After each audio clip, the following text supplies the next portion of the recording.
नमस्कार दोस्तों, आज हम बात करेंगे एक ऐसे मुद्दे पर जो हर घर को प्रभावित कर रहा है, महंगाई यानी कि फूड इन्फ्लेशन। हाल ही में महंगाई में थोड़ी राहत जरूर मिली, लेकिन अब ऐसा लग रहा है कि ये फिर से बढ़ने वाली है। आखिर ऐसा क्यों? क्या हम एक और महंगाई के दौर की ओर बढ़ रहे हैं? इस वीडियो में हम जानेंगे कि महंगाई होती क्यों है, क्या इसके पीछे के लोकल, नेशनल और ग्लोबल रीजंस हैं, और अगर है भी तो इसका हम पर क्या असर पड़ता है। 2024 में खासकर अगस्त के बाद से ऐसा लग रहा है कि कुछ हद तक महंगाई पर काबू पाया गया है। उदाहरण के लिए टमाटर की कीमतें 2023 के 100 रुपए से 120 रुपए प्रति किलो से घटकर अब 50 रुपए प्रति किलो तक पहुंच गई है। वेजिटेरियन थाली की कीमत में 8% की कमी और नॉन वेजिटेरियन थाली की कीमत में 12% की गिरावट देखी गई है। लेकिन यहाँ एक बड़ा सवाल ये उठता है कि क्या ये राहत परमानेंट है? कई एक्सपर्ट्स का मानना है कि ये टेम्पररी राहत है और जल्द ही महंगाई फिर से बढ़ सकती है।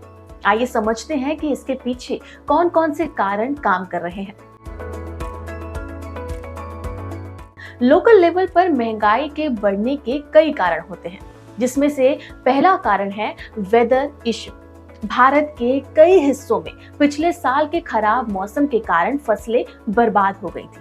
फॉर एग्जाम्पल, प्याज और आलू की कीमतों में अभी भी बढ़ोतरी हो रही है क्योंकि रबी फसल की कम पैदावार हुई थी। बेमौसम बारिश और सूखे ने फसलों के प्रोडक्शन को डिस्टर्ब किया था, जिससे उत्पादन में कमी और कीमतों में बढ़ोतरी हो रही थी। इसके अलावा पुअर स्टोरेज और ट्रांसपोर्टेशन इंफ्रास्ट्रक्चर भी दूसरा कारण है। फॉर एग्जाम्पल, ग्रामीण क्षेत्रों में कोल्ड स्टोरेज की कमी और खराब ट्रांसपोर्टेशन के कारण फल और सब्जियां खराब हो जाती हैं, जिससे उनकी कमी होने लगती है और कीमतें बढ़ जाती हैं।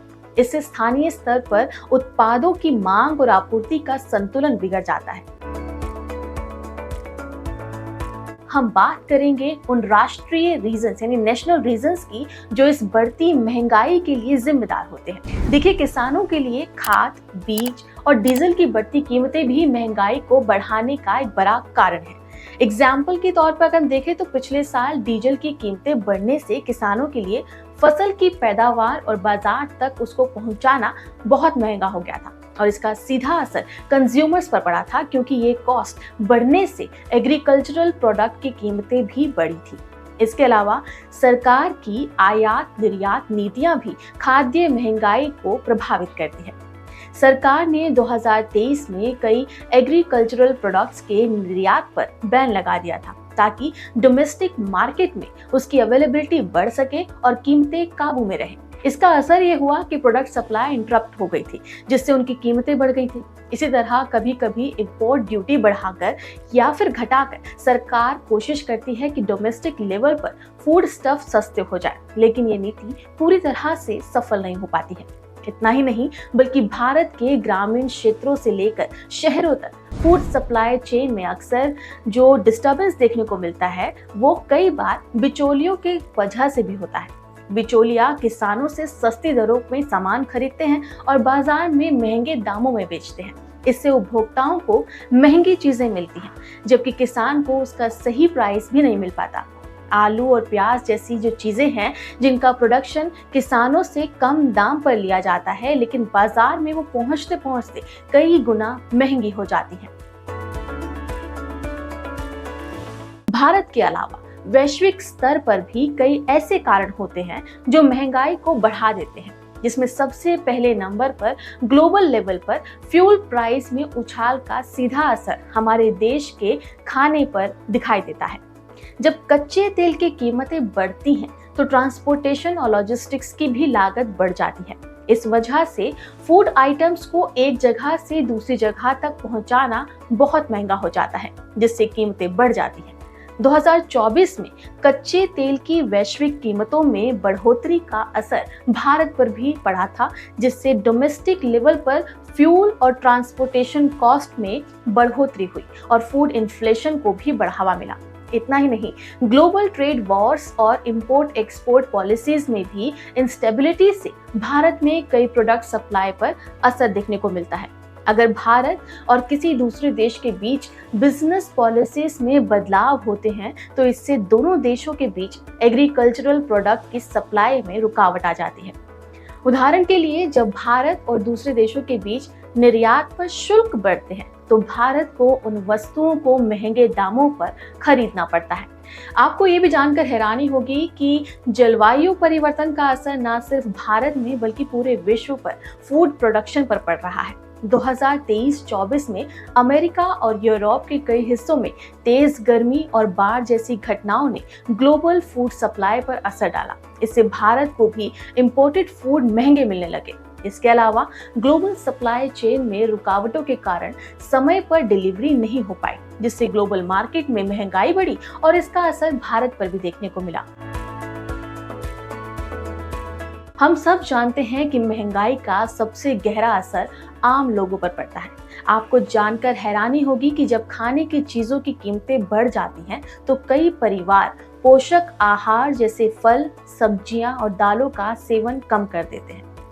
फॉर एग्जाम्पल, कीमतें बढ़ने से लोग सस्ती और कम पोषण वाली चीजें खरीदने लगते हैं, जिससे उनकी सेहत पर बुरा असर पड़ता है। ये सिचुएशन खासकर लो इनकम ग्रुप के लोगों में देखी जाती है, जहां महीने का बजट पहले से ही तंग होता है।